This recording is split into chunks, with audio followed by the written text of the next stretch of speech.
at that point, you're not there to play it safe. Like if you're not taking risks, you're not competing. It's empowering. I mean, anybody who's done a CrossFit workout, you finish your CrossFit workout and you're like, I'm on top of the world. Yeah. Like a hunger for competition and like that super intense structure, routine. I still had that desire. Listen to the way people feel and the motivations for doing the things that they did. It was like they were describing me to a T. I'm not trying to solve everything for you, but I know that sometimes you just need somebody to listen. Learned the most is how to fill my cup by filling others. Welcome to the Hungry Dog Barbell Podcast. Join me as I talk with passionate people about their life's failures and successes, and most importantly, what keeps them hungry for more.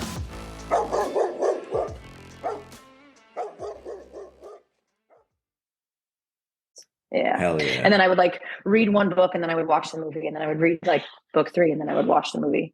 So I did it that way. Now I just listen to the audiobooks when I mop the floors at the gym and stuff like that. It's good content. So when there's so much more depth to the books. That's why I don't want to be that person, but like that story is so integrated and there's so many details and things that make sense with the books that they just had to skip in the movies because you can't have a 7-hour movie and it just, it is what it is. Wait, time out. Who says you can't have a 7-hour movie? I would have watched it. Would you have watched it? That's why they're doing the TV show. Yeah, that's why they're doing the TV show. I don't love the TV show, but I think I can't really answer that because I'm very new to the Harry Potter world.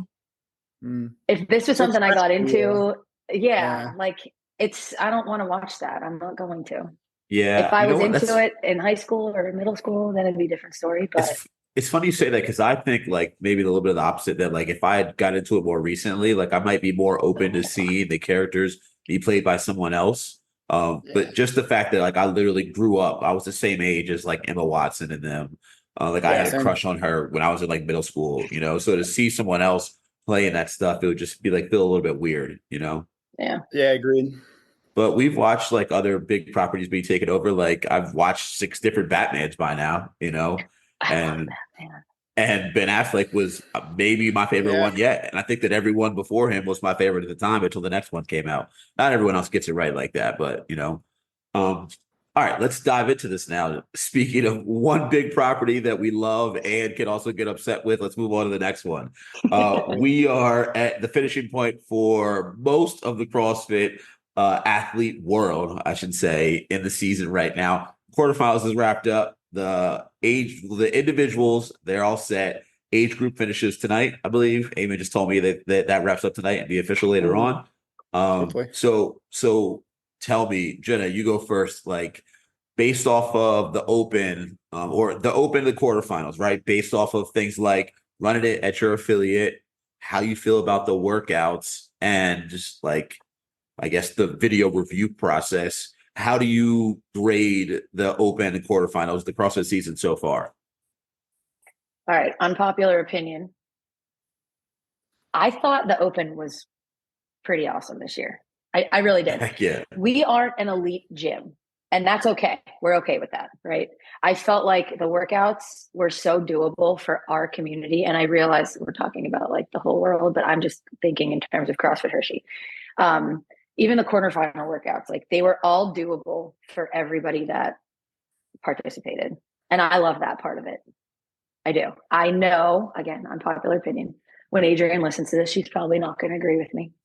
And that's okay, because she's on a different level. And I know she wants the skill-based stuff. I know she wants to be challenged more, which I totally understand. I just think from a perspective of like where our affiliate is and the fitness abilities we have, I loved it.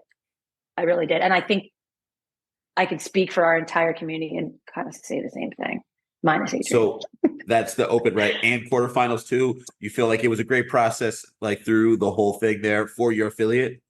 I do. Yeah. We had 14 people that qualified. This is a little sore subject now. We had 14 people that qualified for the quarterfinals, and 3 of us did it. 4 of us did it. So I was a little upset about that. Qualified last year? 2, just me. No, sorry. Adrienne, myself, and Kate Page. We qualified last year for the individuals. And then we had 2 people that qualified for age groups last year.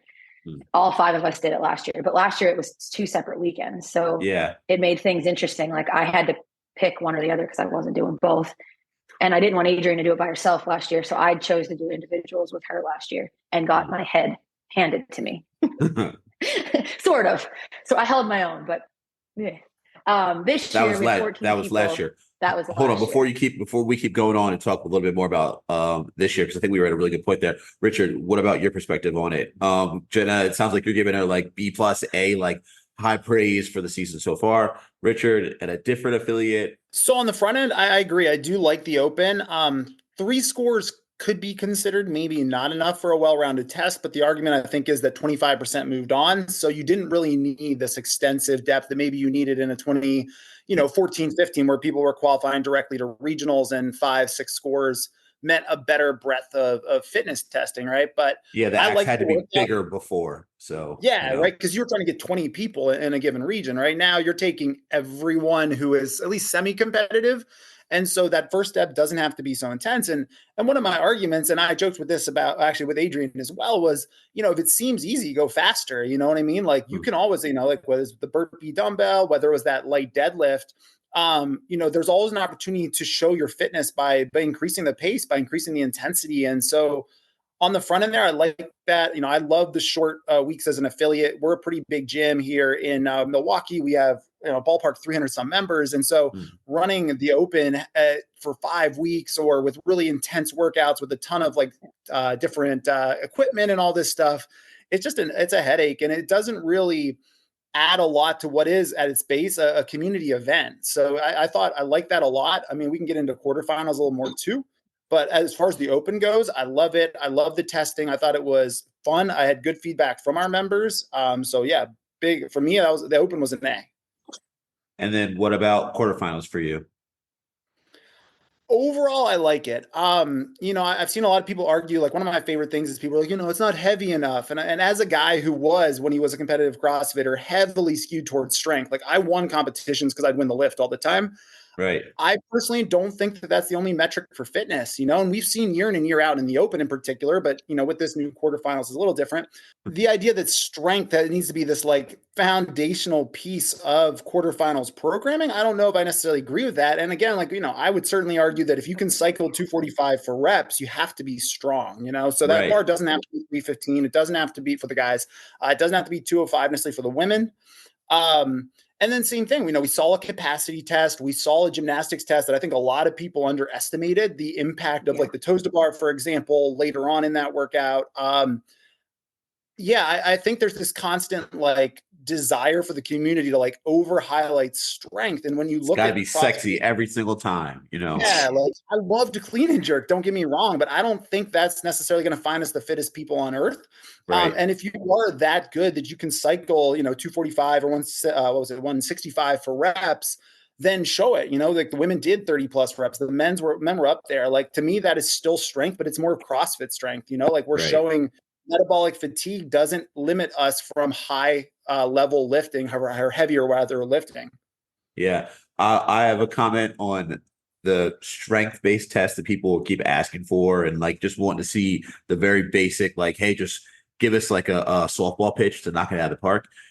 When I program for competitions and the strength piece is just show me a clean and jerk or a snatch, something like that, I kind of feel like that looks like lazy programming to me. I always look back on when I program stuff like that and I'm like, I don't exactly love it. It's expected. I want to surprise people, and the little bit of negativity means you're doing something good. Cause that means that someone probably needed to train better for what you programmed to test them on, Yeah. So that could be a great thing. It may not seem like it on the front half, on the back half, it can be really good. So that's kind of the programming aspect of quarterfinals. We talked about how it runs for affiliates. Tell me, how do you feel about that part for it, Richard? Did it pass the same test that the open passed, running it at the affiliate? Quarterfinals? Yeah. So same thing. We had somewhere in the ballpark of 20 some people qualified. I'd say about half did it. 10, 15 people maybe did it. A little higher, a little lower. Just because some people's schedules, I didn't see everybody. We were kind of trading who was judging and videoing and doing what. But obviously we had somebody who was an elite level trying to make semifinals and kind of seeing her side of it. And then we had a lot of people there just for fun. And I think the two things that I latched onto were one, a lot of people were excited about it who in previous years weren't, so for some people getting that opportunity was really fun and they enjoyed that. And it was a chance to express their hard work, so I liked the inclusiveness of the workouts as a whole. And I liked that, it gave people who wanted to participate a chance. In the past, that 10%, that wasn't a special number. The fact that some people thought that was like some like aspirational number was weird to me, that like 25 devalued that. I'm like, with all loving respect, if you're not in the top 1%, you don't matter to this at all as a sport. So why are we arguing that 10% is better than 25? This is meant to allow people a chance to enjoy their season, to show their hard work beyond just that percentage. If you're not in the 0.1 to 5%, you could argue you don't deserve it any more than 24% does. I thought it was weird, that gatekeeping that initially some people kind of put out. But from my experience, our members enjoyed it. They liked the opportunity to participate. And we had more people do it this year than ever before. Jenna, you were just talking about you had a lot more people qualify this year, but not necessarily sign up. Tell us a little bit more about that, and how do you think that next year you can incentivize them to sign up and play in the quarterfinals? So there was an idea brought up by a member and friend of mine that we have a really tight-knit community. I know Richard knows that too. Our people like to do things together. So the idea they had was putting the quarterfinals workouts as the class workout to get more people to do it. And I didn't change the programming on Sugar Watt. I just made it another option for them to decide if they wanted to do it.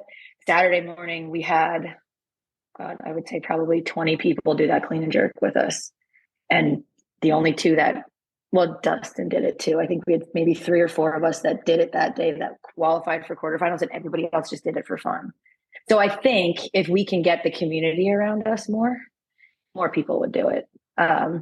Everybody loves the open in our gym. Again, Richard can vouch for that. Like, we have a freaking party every Friday night during the open. And I'm sure everybody has their own way of doing Friday night lights.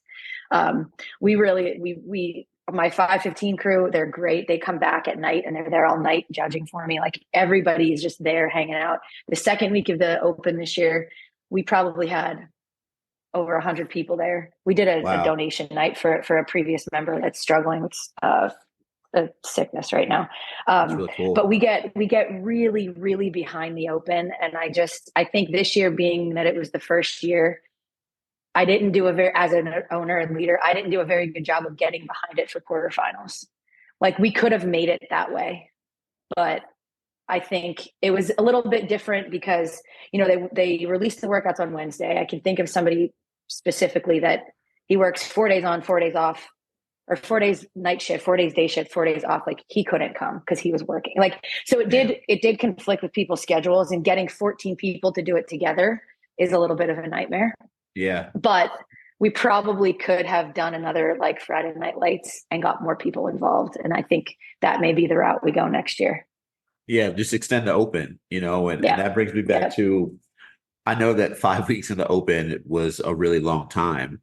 But if we're doing 3 weeks, taking 2 weeks off, and then doing a weekend that you have increased the numbers on so that more people participate, and you want to make it more valued at the affiliate level. If you're trying to make this about like the affiliates being able to be together, then is that 2 weeks off really worth it? Is that helpful? Richard, what do you think? Would you rather just keep it 5 weeks of the open, take away quarterfinals, or stay in the format that we have right now? All right, to be completely clear, if we're talking sport, none of this should be online. All right. For sure. Absolutely none of it. But if we're talking about affiliate participation and fun, and in the real world right now, because we're still like a few years away from, I think, being able to be in a full in-person model. I mean, anyone that's kind of that has a little bit of like know-how knows what it would take to do that. It's, you have to have like, essentially think about the NFL, all the billion-dollar stadiums that are around the country so the teams could go and participate.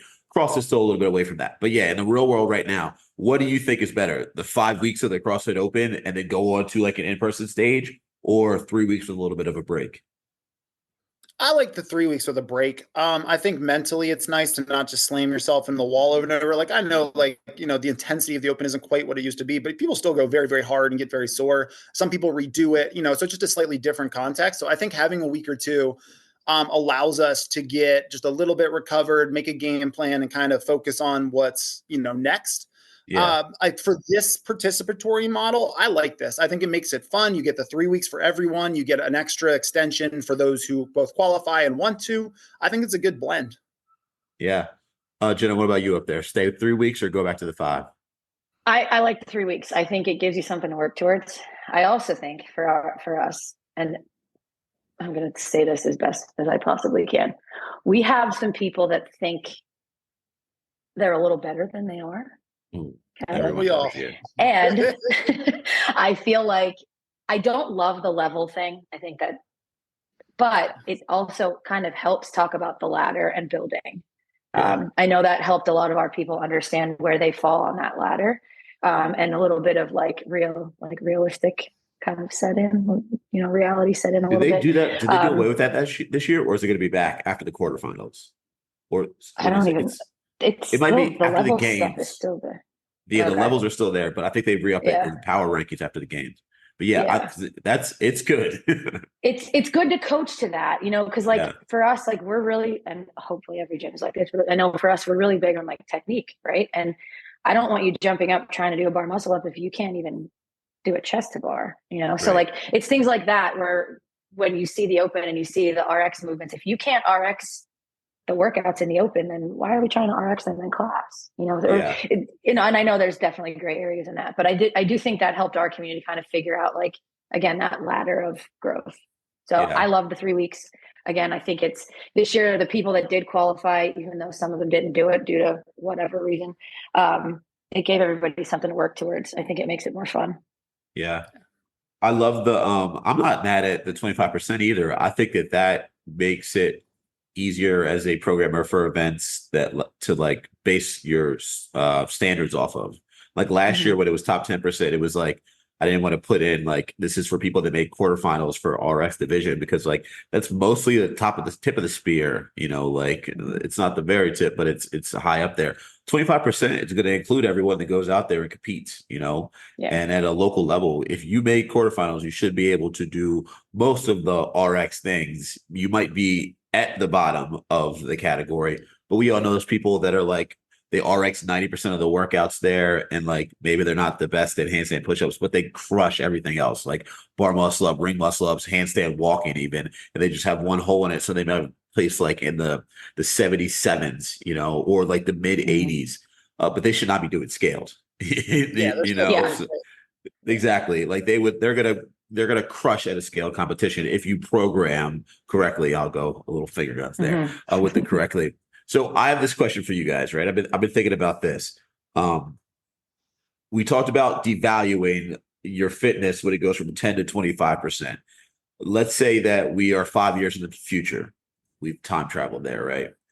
The open still exists, but it's no longer step one in the qualification process for the CrossFit Games. It's the yearly test of fitness, just like a physical, right? Put out by CrossFit every year. You'll still have a leaderboard. You'll still get your ranking and everything. It's just that the people that are making it to the CrossFit Games, they have something else that they're going to start with, Does the open still hold its value right now? Is it still something that you guys as leaders in your communities are going to motivate people to participate in? Is it something that you would still participate in yourself? Richard, what do you think? As a standalone event. Standalone event. CrossFit HQ still puts it on every year. It's just that it's no longer going to be step one to go to the CrossFit Games. Now we're in the future. They have in-person events that everyone else could go compete in as their first process, or they have whatever event. It's just the CrossFit Open remains without it being going on to the CrossFit Games. Yeah, I think that's where it needs to go at some point. Like you mentioned, when the logistics of that next stage could be more in person. Because I think right now we have this weird mixture where we have a mass participatory event that needs to be appropriate for everyone, but it's still a feeder for an elite competition. And I think those are kind of incongruent overlapping themes, right? So we could separate that, allow people who want to compete a fundamentally different road forward where they are going to have video judges, expectations are much higher. And then we can use the open as the fun, the exciting that was meant to be, right? A yearly test. You could add on either financial prizes, just participatory prizes. You could obviously, like, as we do, have, intramural fun at the gym, have a lot of things that make the community aspect better, without that pressure of making it still a test that's viable as a jumping point to something else. I think that opens it up way more. We can have much more fun with the programming. It doesn't need to be quite as, perfect, quote unquote, to take that next step, because it could just be what it is. It could be an event, and I think most people would still participate. I ran a distance race for the first time, and the amount of people who show up for an average local half marathon or whatever is huge.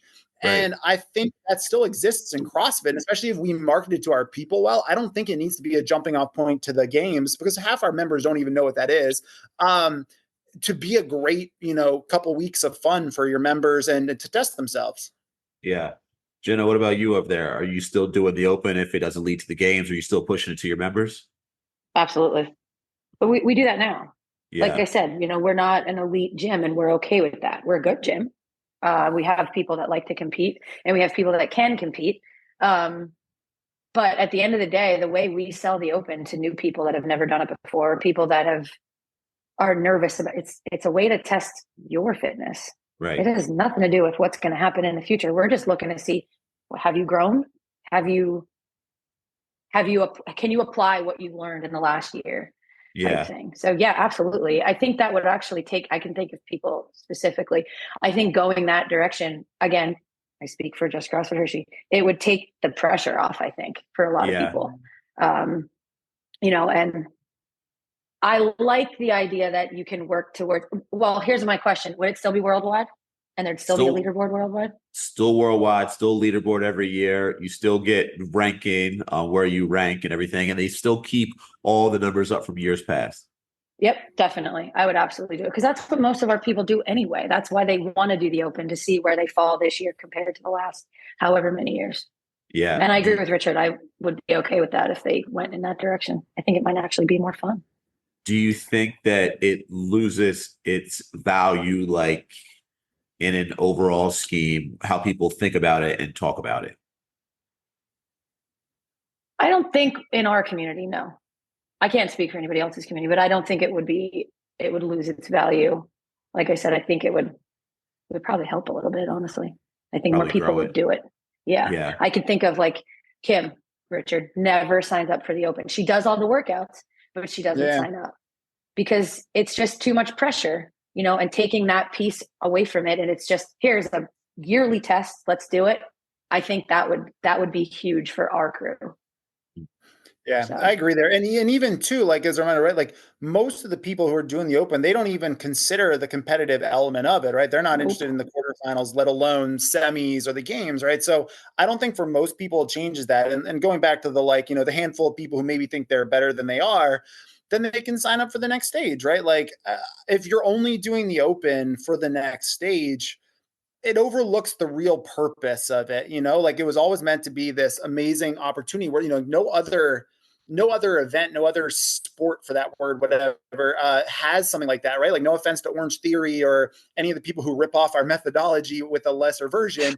They don't have this, right? They don't have Shots fired. Shots fired.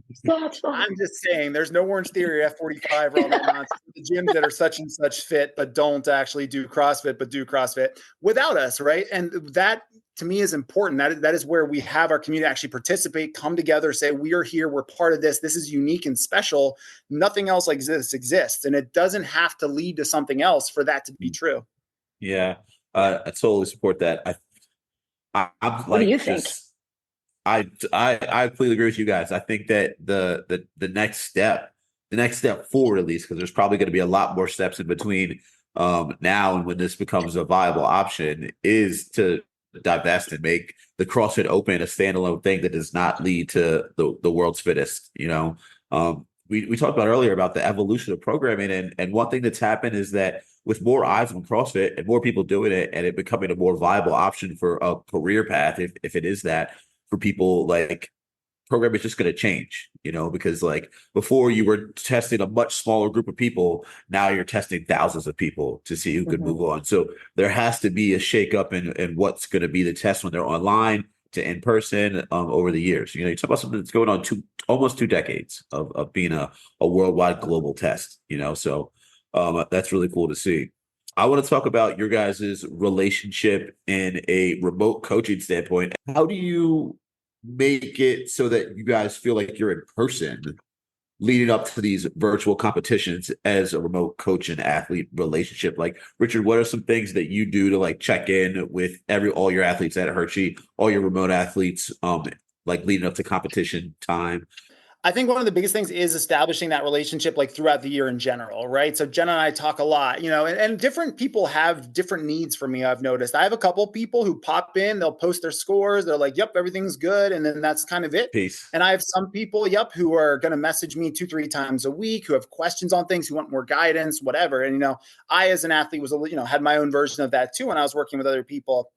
So I think number one is knowing who you're working with on the front end. What do they need from you? Like I had 1 or 2 people that I wrote them detailed notes on all those quarterfinal workouts. We talked about every open beforehand. Like I had recommendations, strategies, all that. And of course, we prepped for the expectations because the open's pretty predictable going into it.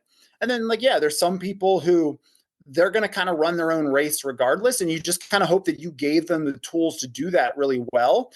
Even though you're not there to hold their hand in the moment, I guess. Yeah. Jenna, how's it feeling prepping with a virtual coach for these virtual competitions? Well, prior to Richard coaching me, he knew me as an athlete. So I think that definitely helps. I think that there are days that Richard and Adrian believe in me more than I believe in me. So some things he throws at me, I'm like, shit, I can't do this. And then I do it and I'm like, oh, hell, okay, here we are. Hell yeah. So it's nice having a coach that like pushes you. Because again, like there have been things that he has thrown at me in the last couple months that I never thought I would complete or do or handle. And I did. So it's been fun because again, he knows me as a person and as an athlete, which again is super helpful for the virtual side of things. I think it'd be a little bit different of a dynamic had he moved before I was here or whatever, and we didn't have that relationship prior. Yeah. But I also know you didn't really know Adrian either. And I know you guys have a good relationship there too. So going into the open, you can always tell when you're prepping for the open stuff. Like I would look at things and be like, yep, this is open stuff. This is open prep, oh shit, here we go. This is open prep, or even quarterfinals. Going into the open, this is what I love about Richard. If I have a workout or the open, whatever drops a workout, I say to him, like, give me a number, give me a number of rounds to get to or a time. I can pretty much hit it spot on. Or a little bit better. And that's happened the last couple of years, which has been pretty cool. So he, again, knows me very well. Quarterfinals this year was weird. And I had a conversation with him last week about this. I feel like it's the end of the road for me. So like, I just have fun with it. Yeah. I left a lot on the table this year, which kind of pissed me off thinking back. But for me, this year was about Adrian because she's got a pretty good future ahead of her with some things. In terms of competing. And I just wanted to be there for her and she wanted to do it with me. So I'm like, screw it. I'm not worried about me this year. I want you to have a good experience. That way next year she could kill it in age groups. It's, I can honestly think, I think it was the deadlift burpee one. I literally said to you, Richard, how far do you think I can get? And I think you gave me a number and I got further because it's just I need a target. And he knows how to give me a solid target every time. I love now, that. Our programming is different. Like day-to-day programming, there's not really a target. Yeah. But when it means something, he's pretty spot on with that. When it's an actual test, because there's a separation in how you should approach things when it's a test versus a training piece, whether it's just like zone 2 backed off, like just working on a little bit of fitness, in general. So I have 2 questions. Hold on, real quick to that point. I just want to because this is that's a fun one. Like part of why I always hated remote coaching, like until I moved, I refused to do it because I wanted to be in person. I wanted quality control. I wanted to be able to speak to the moment at hand. One of the reasons why for some people I'll do more of it, but I don't love to write targets or very specific outcomes. It's because I've actually seen that really mess with with other athletes' heads, not just mine, but like people I know who have remote coaches. The coach will be like, oh, it should take 10 minutes. And they take 11 and they're like, I'm a failure. I'm terrible. He thought I should do this. And on the flip side, if I give them a number and they crush it, they'll be like, well, this guy doesn't know me at all. And there's so many variables in a given workout that come with that. Like for me, one of the things I want to empower my athletes to do, because I think it's so important, because I won't be there for every competition in particular, is to know how to run your race. You should be able to look at a workout and at the very least have a ballpark of like plus or minus this. This is roughly how long the reps should take. This is my sticking point. I'm good at this part. You know, whatever those variables are, I really want people to have that in themselves as much as from me, because me just saying it, again, like I can very much get close, but what if I limit your ceiling by accidentally saying too low? Or what if I crush your confidence because I'm like, yeah, you should do this unbroken. And then you don't, and you're like, oh my gosh, like what's going wrong? I'm not fit enough. So like, I always struggle with that. Like I want to give more specifics for some people. And then other times I'm like, you should be able to like evaluate that in your moment and be like, that was or wasn't a good effort on my part, and here's why. And then if we talk about it, we can go over why or why not that feeling is, you know, appropriate or perhaps skewed given your own expectations. For sure. I see a lot of people get shoehorned into stuff just because like they've been given a suggestion from someone else. Like I am very cautious about telling someone like whether to go unbroken or hold on to this amount of reps if I don't really know them, if I haven't spent a lot of time like watching them and know how they're going to move, because it's like, this is what I want from the workout, and you may avoid that because, I mean, people in CrossFit classes don't always listen to stimulus. It's going by the wayside a lot recently. No, but like, this is what I want from the workout, or it's designed to be like, you know, like this is what your level is with what you are planning to use. And like, this is what you could probably actually do if you listened. You know, those are three different things, you know? Yeah. So I wanted to ask you guys from last year going into this year, what were you like working on, like big weaknesses from last year's quarterfinal and open into this year? So to reverse engineer it, it actually worked really well because she went from like 1,200 last year in her age group to like 300. So definitely in progress for sure, regardless of what quarterfinals was, you know, for those reasons. But in the open, one of the big things we see is that capacity and then your ability just to do everything are the largest determiners of your success outside of, again, that like top 1-2% that does everything really well. So the biggest things, you know, going even back further than that, when we started working together, like she had some inconsistent toes to bar and some inconsistent chest to bar and like kipping and like sort of couldn't do muscle ups, some handstand push-ups. And one of the things that she did really well was taking all the accessory work, all the focus on that I gave her and really leaning into that, right? Because when I write gymnastic progressions in particular, it's a lot of boring stuff. It's a lot of eccentrics. It's a lot of accessory work. It's a lot of variations. It's a lot of repetition. You know, twice a week, we're working on upper body pulling just that, right? Like with a focus. It's not 21-15-9 chest to bar. It's alternating EMOMs at 50% of max capacity with a ski erg for interference. It's a lat work to create strength. It's tricep, you know, accessory, all those things. So for her in particular, like the limiter, although we've worked certainly a lot on her strength and her Olympic lifting technique, when I kind of looked at her scores over like the last couple of years, like the biggest opportunity was still to improve her gymnastics. So getting to a point where 10, 15, 20 unbroken toes to bar is not only doable, but consistent, where she has all the muscle ups and not just one or two, but like, again, able to put them into a workout. Strict handstand push-ups aren't a large limiter. They might be hard, but they're there, they're doable, you know, and just putting those pieces together, it takes that time. So we've spent a lot of this year heavily developing her upper body, in particular push-pull, along with the technical side of the lifts, more so than just hammering heavy, you know, powerlifting and stuff, because she already was pretty strong coming into working together. But it was getting her to be able to express that strength on either the barbell in the Olympic lifts or in the gymnastic sense. Yeah, hell yeah. That's all the stuff that everyone skips in their programming at the end of it. You know, it's like, I'll say that for tomorrow. Tomorrow's tomorrow. And then tomorrow's tomorrow. Yeah, all that stuff. Jenna, how do you feel about that stuff? I think it's pretty spot on. I mean, I could remember there was an open workout with 50 toes to bar, and Brandy was judging me. And it might have been the first open that I did. And I think I got to 14.4 or whatever. Yeah. 4, something like that. There was like blood, like Haley Adams style, running down my arms, and like I was ripped up, and I was like, I don't cry. I'm not a big crier. I could remember standing there in tears. Like I only got to 35 and I quit. And like, I can't do this. So for years they were in my head. And then, you throw shoulder surgery in there and 2 kids, and toes to bar don't really matter anymore. Right. And then once I started to like, we took over the gym, I was there a lot. And was it 2021, Richard? I missed quarterfinals. It was the first year of quarterfinals. I missed it by 2%. And I didn't even know that. Because I don't care. I really don't. I do this shit for fun. And we were at the games, and I said to him, I missed quarterfinals by 2%. And he was like, what? All right, we're going to fix that. And the next year I made it. And it was all about, I could remember like the workout in Brawl of the Burbs actually helped. The toes to bar one. Oh, it was wall balls. It was the bike, the wall balls, and max toes to bar. Oh yeah. I like that one. So did I. And that was the first time I actually was like, I like toes to bar. And now they're my favorite movement. Like, I think we did them so much that I love them now. Like, they're one of my favorites. Hell yeah. Yeah. I mean, there were days I would walk in and I couldn't pick my arms up. Not in a bad way, but it was just like, holy shit. Like, we did a lot of upper body.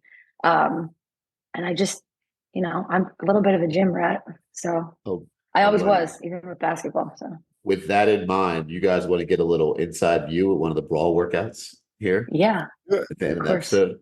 I really loved that workout back in the day. The one with the wall balls, the bike, and the max toes to bar, like the waterfall style. Yeah. I think that destroyed to people. Did you guys weren't at last year's Brawl, were you? With I made people do like 3 rounds of 20 synchro front squats, 2 with barbells and 2 with dumbbells, 35, 50, and I think 155. I think was the weight for guys, so 105 for ladies, and it was absolutely destructive. So I was like, I need to like relive that. I want something bad. It's not the same thing. So here is what you can look forward to for workout 3, Brawl on the Burbs. Here, this hasn't been announced yet.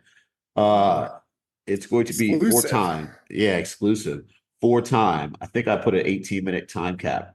With 60 wall balls, 20 and 30 pounds, 20 for the ladies, 30 pounds for the gentlemen. That's going to be to the regular height of 9 foot and 10 feet. That's going to be done in a 15 rep waterfall style. So partner 1 will go for 15, partner 2, 3, 4, until they complete 60. Then from there, 40 bar muscle ups, 60 wall balls again, same style, 40 burpee box jump overs, ending with 60 wall balls in the waterfall style. That's version 1. Version 2, I haven't decided fully what I'm going to go with yet. But we'll start off with 60 wall balls again, same style as above. This one has 20 burpee box jump overs, the 20 bar muscle ups, 60 wall balls, 20 bar muscle ups, 20 burpee box jump overs, 60 wall balls. So I essentially split the burpee box jump overs and bar muscle ups in half and put them in 2 different spots. Those are broken up however you would like. And I think that's going to be around the same level of destruction as the wall balls from last year. Yeah. A little bit less reps on the front squats in total for people. Wall balls heavier, but I don't think it's as destructive as actual dumbbells and barbell is. It's a lot less taxing on the body, but I think in the style that we're doing, the people are going to be feeling it after that. So there you go. You got a little Brawl on the Burbs exclusive out there for everyone listening. I want to add some more bar muscle ups in from last year.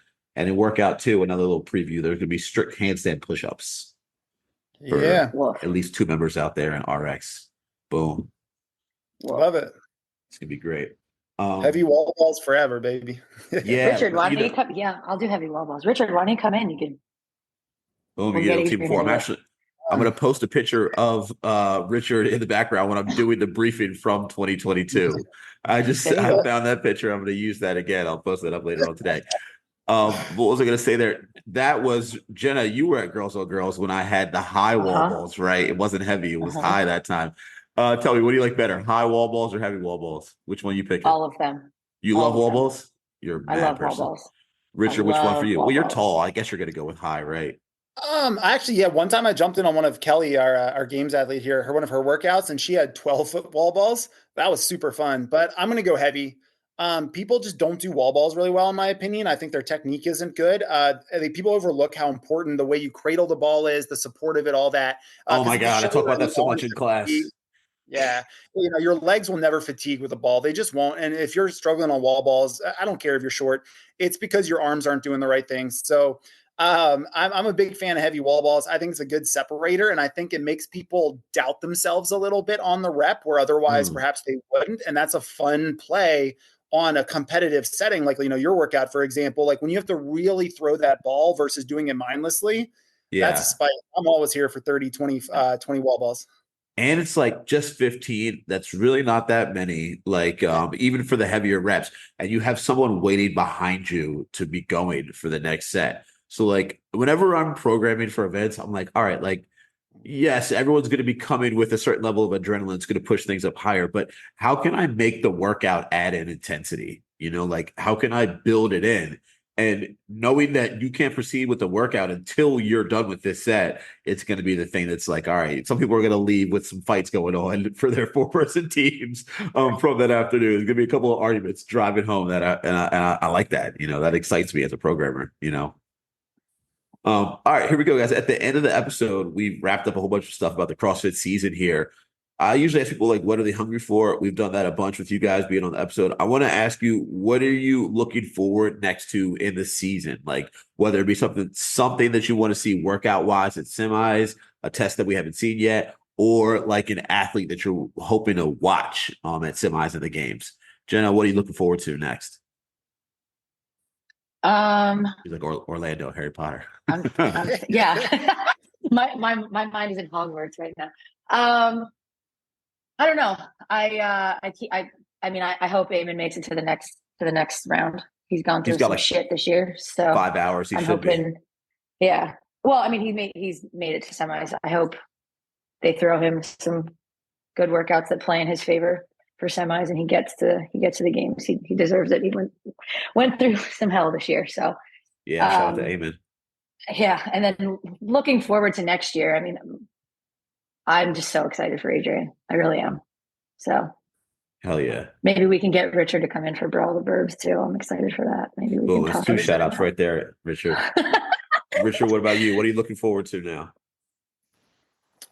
So a couple things. I have a couple athletes still doing semifinals. I have a master's athlete and a adaptive athlete. So I'm actually pretty stoked to see what wheel wad programs, because I don't have any insight yet whether it'll be comparable to the individual semifinal. It'll be a complete standalone test. And I think it's going to be the latter, but I'm interested in that. So I'm really excited to help him through that process. He is an in-person client, so somebody I can actually like judge and help and stuff. So his progress, he's a former like elite wheelchair basketball player at the highest levels for like Team USA. And he's so fit and he's tough.